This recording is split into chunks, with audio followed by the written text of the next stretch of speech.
One Christmas was so much like another in those years. Around the Seatown corner now, and all out of sound except for the distant speaking of voices I sometimes hear a moment before sleep.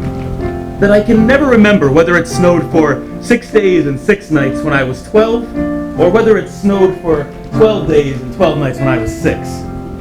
Or whether the ice broke and the skating grocer vanished like a snowman on the same Christmas day that the mince pies finished Uncle Tidyer and Mother burnt the turkey and we tobogganed down the seaward hill all the afternoon on the best tea tray. And Mrs. Griffiths complained and we threw a snowball at her niece. And my hands burned so, with the heat and the cold, when I held them out in front of the fire, that I cried for 20 minutes, and then had some jelly.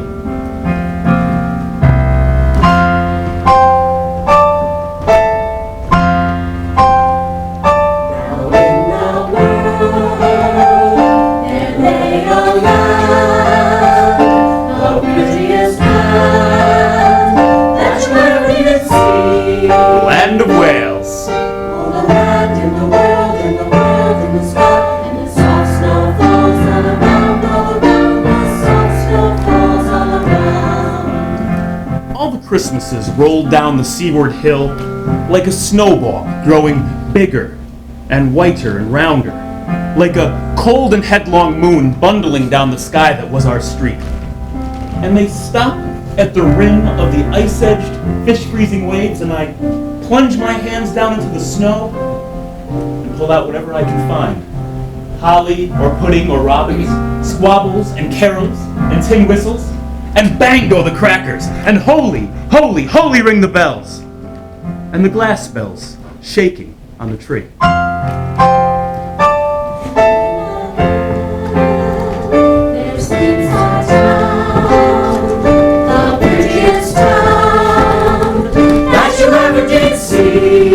Swansea. All the town and the land and the land and the world and the world in the sky, and the soft snow falls all around, the soft snow falls all around. In goes my hand into that wool-white, bell-tongued ball of holidays, and out comes Christmas Eve, and sending out messages to Father Christmas.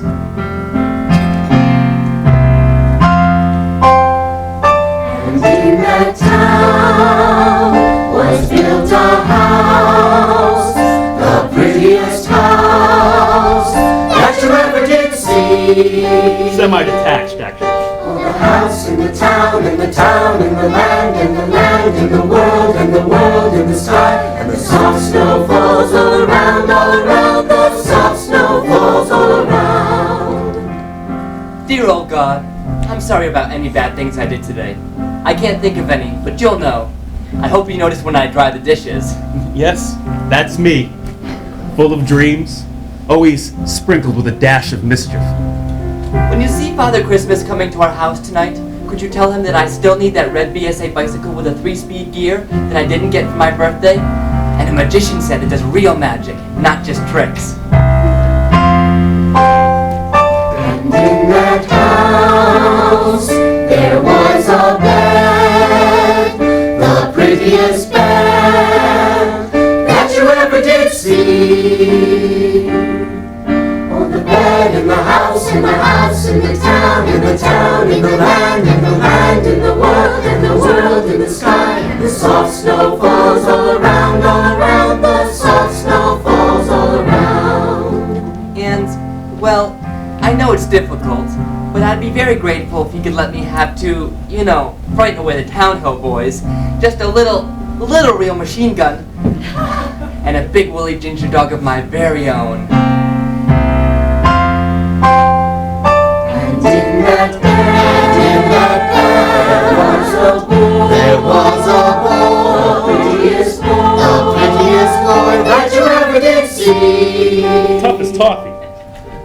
And bless my ma'am and my dad and Jack and Jim and Morgan and Aunt Hillary. And Please make this Christmas just like the last.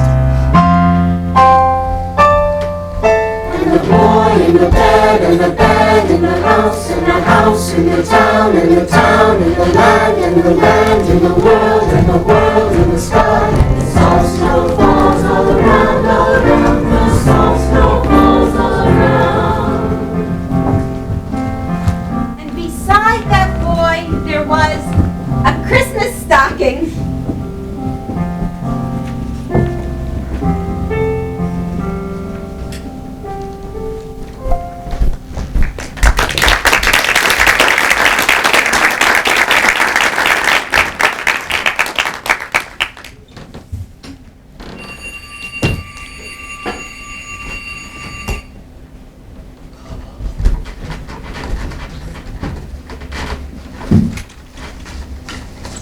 And in that stocking was a teddy bear, 3 inches long, and a tin policeman from Hong Kong, and some jelly babies, and a folded flag, and some chocolate coins in a little net bag, and a water pistol with 24 squirts, and some Scottish soldiers in tartan skirts, and a false mustache, and a money box, and a pair of hairy and disgusting socks, and a diver in a bottle, and a yo-yo on a string, and a tram conductor's thingamajig that went ding-ding, and a comic annual, and some marbles, of course, and a rubber buffalo, or maybe a horse, and a celluloid duck that made a mooing meow, like an ambitious cat that wanted to be a cow, and a packet of bullseyes to keep your heart warm, and a small glass globe with a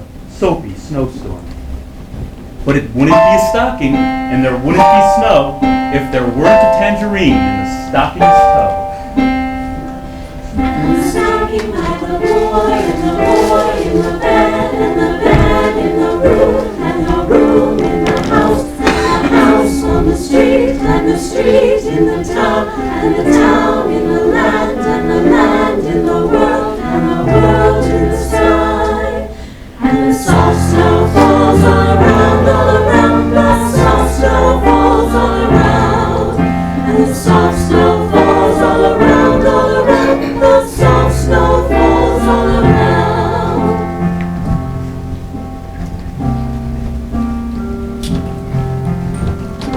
Dylan, up you get! Breakfast ready! Christmas breakfast! Coming, ma'am. Merry Christmas, ma'am. Merry Christmas, Dylan! Merry Christmas, Dad. Merry Christmas, Dylan. Why do we always have labor bread and cockles for Christmas breakfast, ma'am? Because that's what we always have for Christmas breakfast. Funny sort of breakfast. Very nourishing. Keep you going till dinner, but leaves room for turkey and all the trimmings. When I was a boy, we always had labor bread and cockles for breakfast. So did we. And later on, Welsh cakes and call. I wouldn't mind some Welsh cakes. Oh, you'll get some later on with your tea. When I was a boy, Did it snow? years and years ago, when I was a boy, when there were wolves in Wales and birds the color of red flannel petticoats whisked past the harp-shaped hills, when we sang and wallowed all night and day in caves that smelled like Sunday afternoons in damp farmhouse parlors, and we chased the English and the bears with the jawbones of deacons, before the motor car, before the wheel. When we rode those daft and happy hills bareback, it snowed and it snowed and it snowed. Were there postmen then, too? Of course there were postmen, with sprinkling eyes and wind-cherried noses. On spread frozen feet, they crunched up to the doors and mittened on them manfully with blue knuckles. They stood on the little drifted porches and huffed and puffed, making ghosts with their breath, and jogged from foot to foot like small boys wanting to go out. Did they bring parcels? All you think of is parcels. The cold postman, with a rose in his button nose after his Christmas drink, tingled down the tea-tray-slithered run of the chilly glinting hill, honking and roaring as he went, wagging his bag like a frozen camel's hump, skidding on his ice-bound boots like a man on a fishmonger's slab. Oh, did we have postmen, Dylan? Did we have postmen? Oh, that'll be Di the Post now! Number 5, Corn Dog can drive. Die Post, frozen to death, doing his duty. Got anything for us? I might have, boy. Hold on while I hold on. Let us never forget What? the trials and tribulations of a postman's life. No, I'm sure. Oh, sure you are, sure. Imagine, up at the crack, shaved and toothbrushed, bacon and egg, then out into the crispy streets to quench the snow with parcels for other people. No parcels for you? I'm not saying, but there might be one for you. Let me see. Master Dylan Thomas, number 5 Cumdonkin Drive, Swansea, South Wales. Sound like you? It is me. Oh, Dylan, not until present giving time. You know that, don't you? People are very generous. It's a well-known characteristic of a race, isn't it? Every house I go to, top to bottom of the hill, I have but to set 1 foot across the secret threshold before someone is pressing a drink into my hand. Pressing, by golly!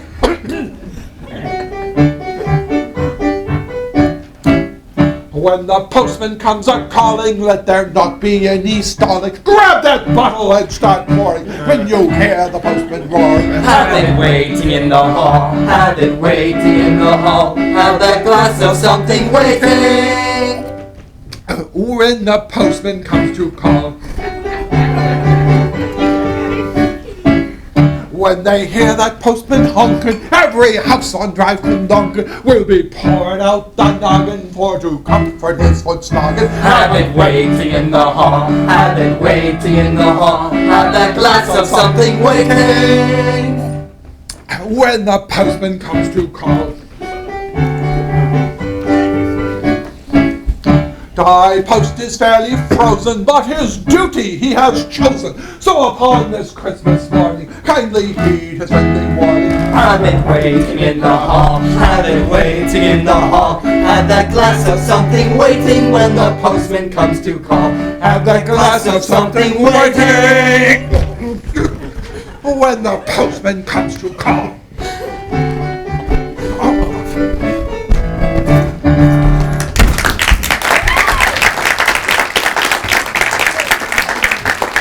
He's funny.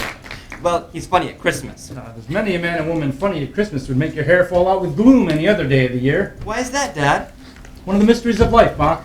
But my theory is that the singing of song and the speaking of verse, which is what we do at Christmas, is the only fit way for humans to communicate with each other. And at Christmas, everyone gets a look in, even Die Post, and your Uncle Tittier. Oh, not a word against Tidyer, Dad. Not on Christmas Day. Nor on any other carryout. I'm the soul of charity. Wait till you see the size of the bird we got, boy. More like a dragon than a turkey it is. Well, it's got to feed 100 uncles and 1,000 aunts. You have to start cooking it already, Posh. Yes, I don't trust this new oven. Gas is funny stuff. It's all right for lighting, but for cooking, well, I don't know. May I go out now, ma'am? Oh, of course. But be sure to be back for your uncles and aunts in present giving time, or I'll give all your presents to the poor children of Town Hill. You say that every year. On Christmas mornings, I would scour the Swatch town for news of the little world, and find always a dead bird by the white post office or by the deserted swings, perhaps a robin with all but one of his fires out. Men and women wading and scooping back from chapel with taproom noses and wind-bust cheeks, all albinos huddled in their black, stiff, jarring feathers against an irreligious snow. Mistletoe hung from the gas brackets in all the front parlors. There was sherry and bottled beer and walnuts and crackers by the dessert spoons. And cats in their furabouts watched the fires, and the high-heaped fires spat, all ready for the chestnuts and the mulling pokers. And not many these mornings trod the piling streets as we went out in search of the big killer cats that lurked in the snow. We must be patient men, then cool and callous in the kill. Cool won't be much problem. Better arm ourselves. They may be upon us at any moment. I see nothing, only the blinding glare. Of my mam's front garden. See any trace of them, Mun? Aye, Captain. I followed the spoor of the 2 critters. Describe their tracks. Ah, come on, Dylan. You know what cats' footprints look like? Snows have curdled that man's brain. Right. These are tracks of no mere cat. No, they are the footprints of the dreaded and terrible whiskered saber-toothed Arctic tiger. What? The terrible beast that swore a trusty team of huskies? Come on, then. There's not much point.